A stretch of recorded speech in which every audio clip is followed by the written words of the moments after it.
and welcome. This is Business Edge right here on News Central. I'm Tolulope Adeleru Balogun. Here are some of the stories that we have as headlines for you right now. Expectation from South Africa's interest rate decision today. Post-harvest losses in Nigeria total 3.5 trillion naira annually. And this is coming from the Farm Crowdy CEO. We'll have the details of these stories and, of course, a conversation on them. And we'll be wrapping things up with NC4 to watch. Again, this is Business Edge. Welcome.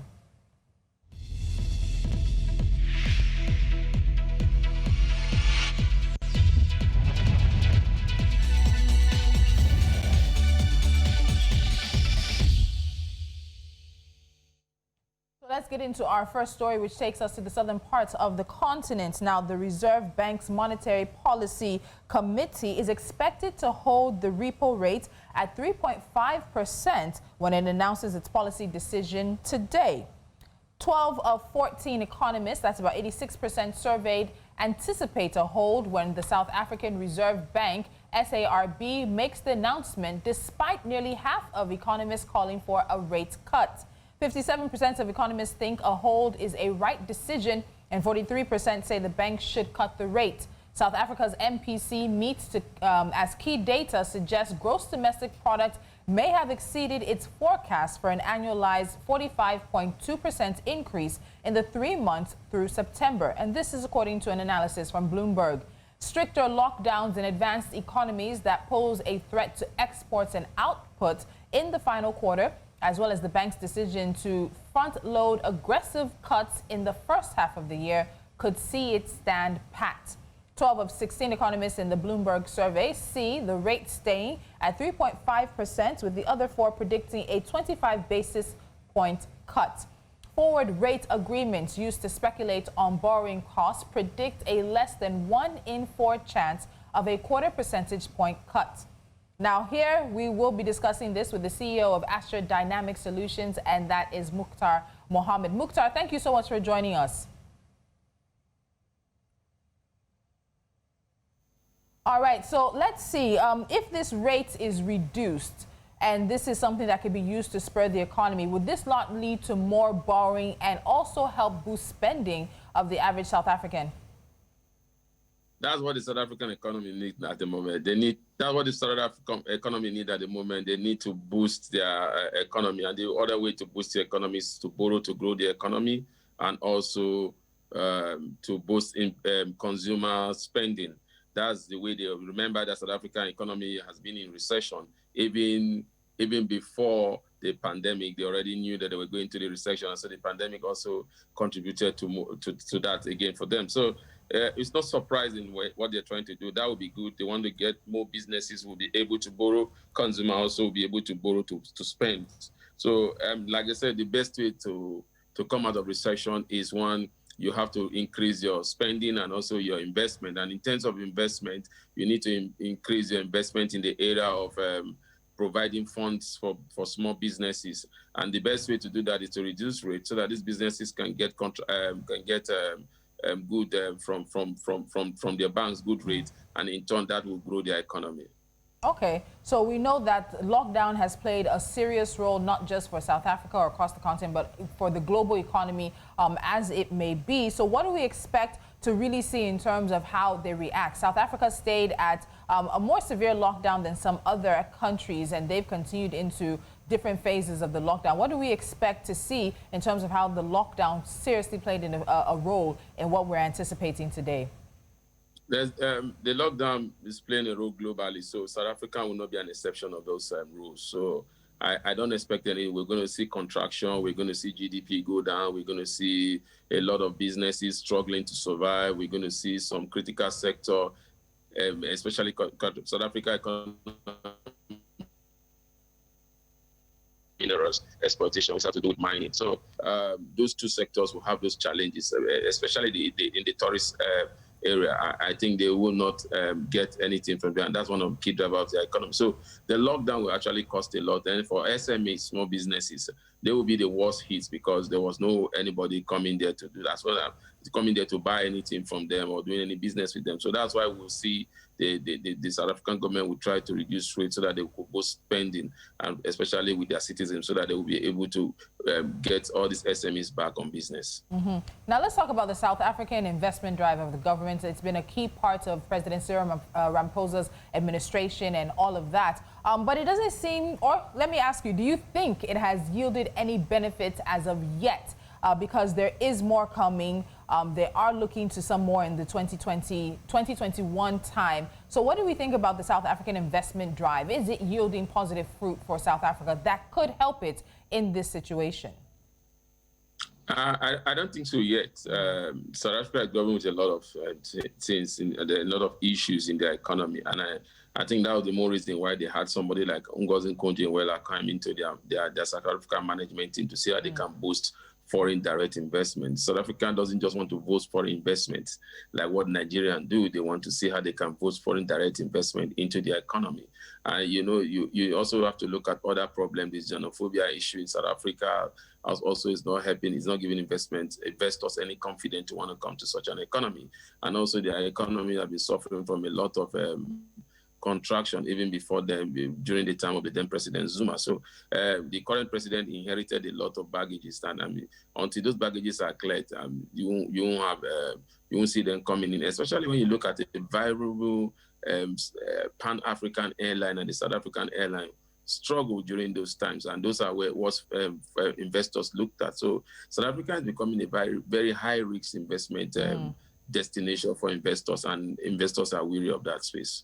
Okay, so let's also look at the credit rating as well. We know Moody's and S&P are expected to keep South Africa where they are now. That really will not help them in this situation where they find themselves. We're seeing that there is some kind of, the rand is slipping right now as the market is anticipating the decision today. Where do we put this decision coming from the international ratings agencies?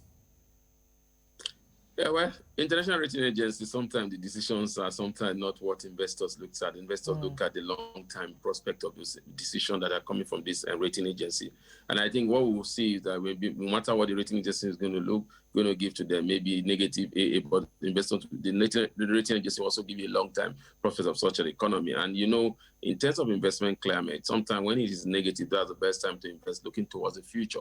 So if the negativity is for now, then the future is bright, then you won't have any issues with them. I think what they are expecting from the rating agency, what we're expecting from them is not going to be anything new. We're not expecting a positive result from them. But again, what we want to see is the future plays of the South African economy based on this listing that will be released today.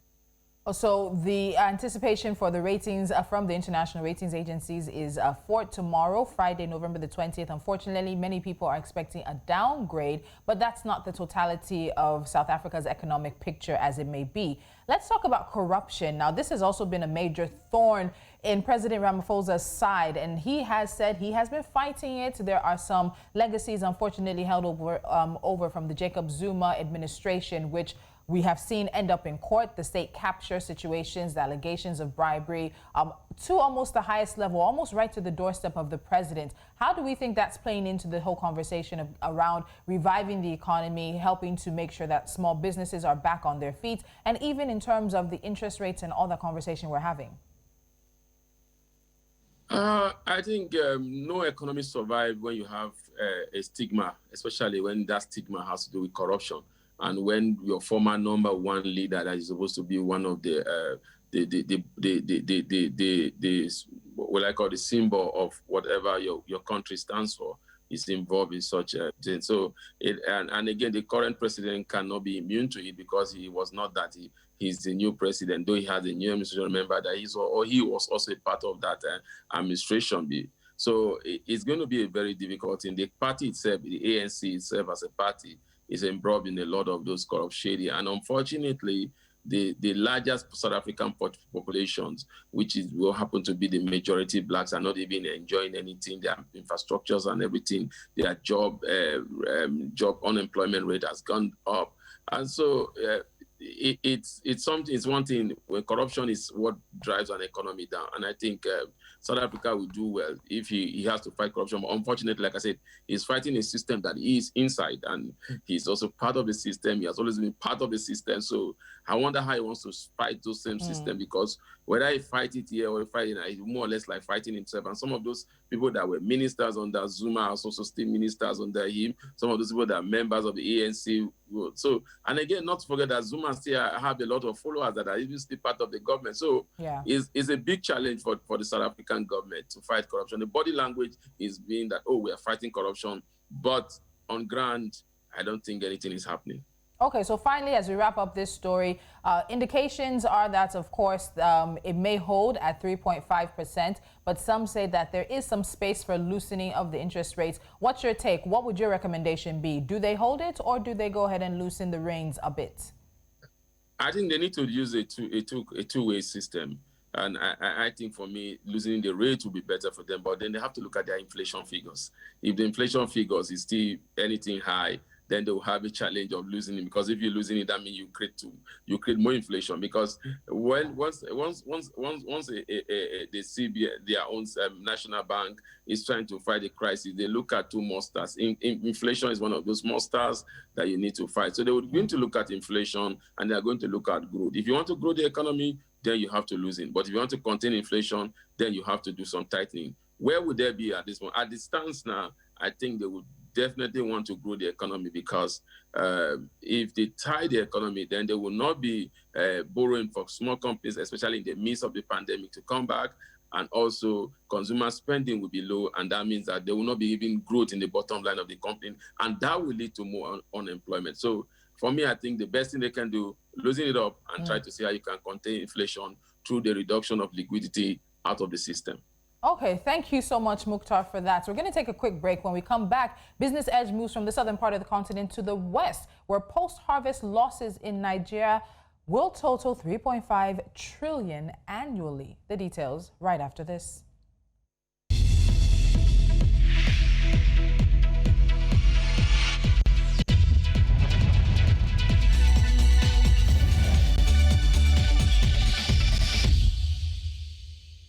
You are still watching Business Edge on News Central. 3.5 trillion naira. That is the number. That is the amount. And that is how much Nigeria loses to post-harvest loss every year due to a lack of proper storage facilities and the poor state of roads in Nigeria.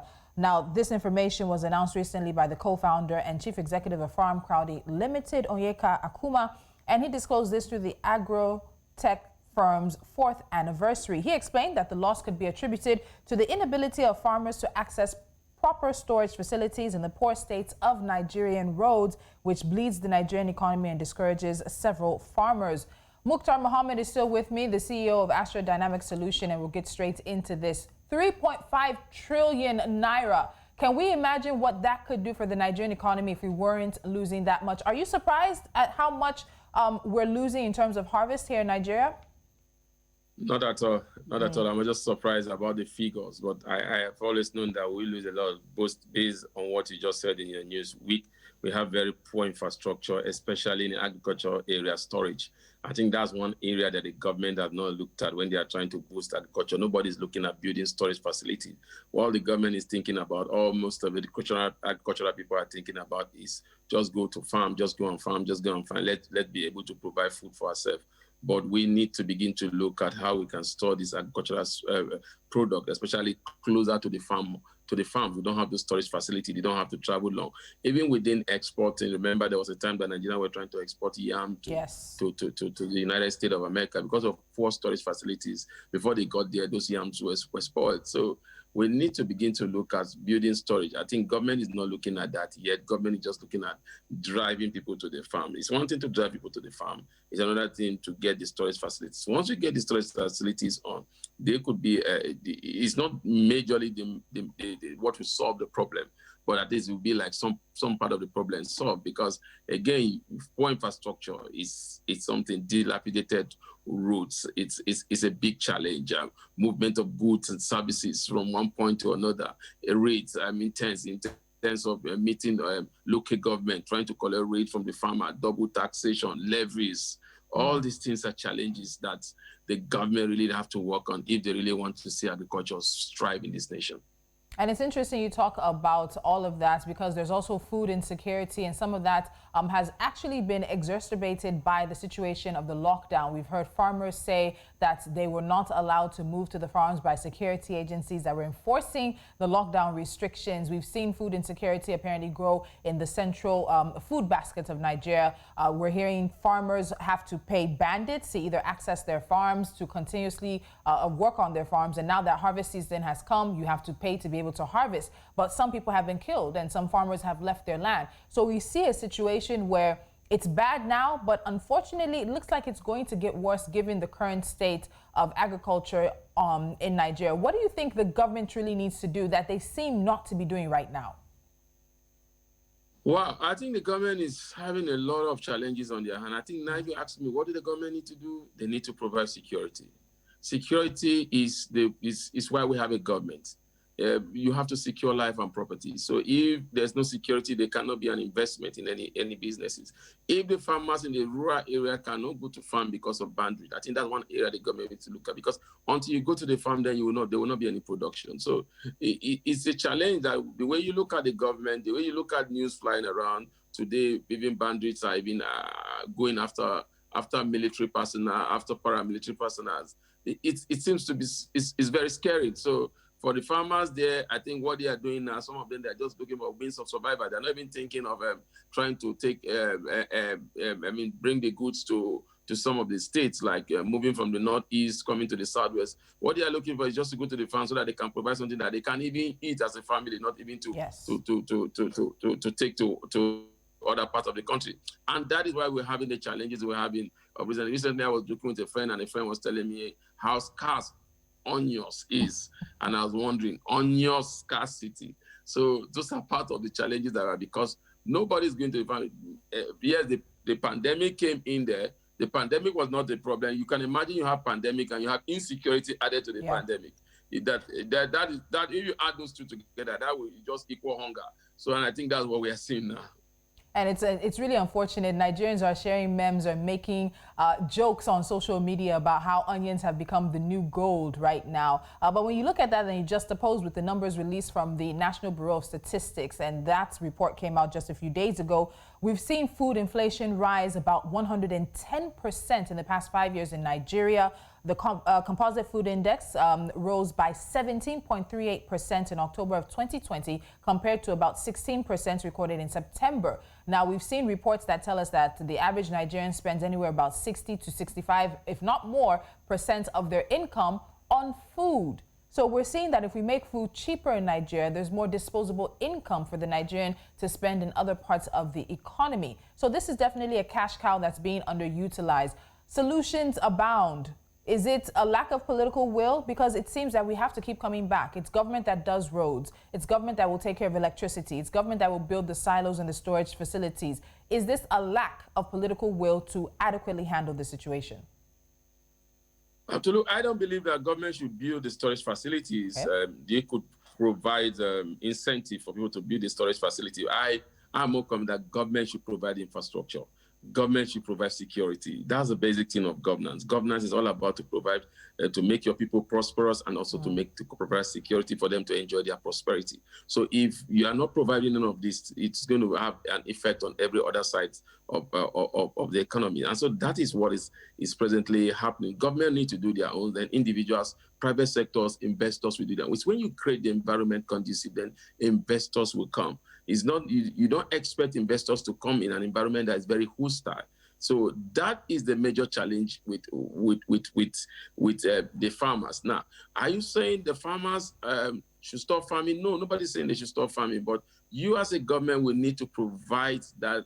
We're not surprised about the type of inflation figures that we're seeing about the pandemic cost. Even most of them that even try to say, okay, we must take goods from point A to point B. We're being harassed by security agencies. They were paid fee. They have to pay money to even move their goods from point A to point B. Some of them were even attacked by the bandits, and those goods were collected from them. So a lot of things happen that then, the cost of, we mustn't forget that our borders are still shut. Yeah. So those numbers in inflation will keep going up. And also, you talked about the cost of transportation. Now, the cost of transportation has gone up. And remember that this was even released before the current increment in the price of petroleum products. And so, by the time the next one comes, then the cost of transportation would have gone up again. So, we keep on seeing that the microeconomic instability that is affecting the general economy. As it stands now, we'll continue to see this inflation figure, right? And we also have another challenge that has to do with our exchange rate regime. Yeah. So the exchange rate volatility is still there too. So it's a very hostile microeconomy environment. And so that is not with the part of an individual citizen to do. That is what government should, and what people are saying, what farmers are talking. What I am saying is that government, do your part and see if those people that are supposed to do the other part will not do the other part. Okay, very quickly before we wrap up, this final question. We've seen with the Nigerian agricultural value chain that there are a lot of outsiders, foreigners who are part of that value chain. Do you have concerns about those from outside of Nigeria, those who are foreigners to Nigeria, coming in and sort of dominating that value chain, the agricultural value chain? Are there concerns about this? I don't think I have any concern about it. When it comes to agriculture, I don't think it should be what you get the best out of any part of the world to come and invest in your country. But what I'm concerned about, are we creating that, do we have those policies that will not make them rob Nigerians of the gain that they're supposed to get in terms of taxes, in terms of creating employment for Nigerians, in terms of building our economy? Because we see that plays in some of the telecoms until we had a recent incident whereby we said that money was sent out without the approval of the government. And so, I think if we are bringing people here, we should be thinking of what are the policies that we have put in place, what are the tax incentives, what is the penalty if you have to send this money outside, what are the, so CBN has to be up on the game, then the Nigerian government will also be up on the game. So that's my own challenge about it. Okay. Not because I don't want investors here, but we must create those policies. All right. Thank you very much, Muktar Mohammed, CEO of Astra Dynamic Solution. Thank you for joining us on Business Edge today. We'll be definitely glad to have you back sometime soon. Thank you, Tolulope, and it's good to see your face after a very long time. Very long time. All right. Thank you. So let's move straight into NC4 to watch, and that's how we'll be wrapping up today's show. We start with the investment conference drawing the lowest monetary pledges. Now, President Cyril Ramaphosa's ambitions to attract 1.2 trillion rand worth of investments into South Africa's economy over 5 years were derailed yesterday as South Africa's third investment conference drew the lowest monetary pledges since the annual investment drive was initiated 3 years ago. More than 50 companies pledged new investments worth about 109.6 billion rand into the country's struggling economy. NNPC projects $1 trillion of losses in global oil production by December. The Nigerian National Petroleum Corporation has projected global losses from exploration and production activities due to slowing demand for crude oil amid the COVID-19 pandemic to hit about $1 trillion by the end of 2020. AutoCheck secures $3.4 million of pre-seed funding. Now, AutoCheck, the automotive technology company that aims to build solutions for the African markets, has just raised $3.4 million in pre-seed funding round, co-led by TLCom Capital and 4DX, with the inclusion from Golden Palm Investments, Lateral Capital, Keppel Africa Ventures, MSA Capital, and a number of local angel and seed investors. And finally, Egypt's Agricultural Bank agrees to finance 1.5 million loan for the Fedan Reclamation Project. Now, Alan Farouk, the chairperson of the Agricultural Bank of Egypt, and Amar Abdel Wahab, chairperson and managing director of the Egyptian Countryside Development Company, have signed a cooperation protocol to finance investors to the 1.5 million Fedan Reclamation Project. And that's it on Business Edge. You can head to our website for more business and financial news from across the continent and follow us on all of our social media platforms. This has been Business Edge. Until next time, I'm Tolulope Adeleru Balogun.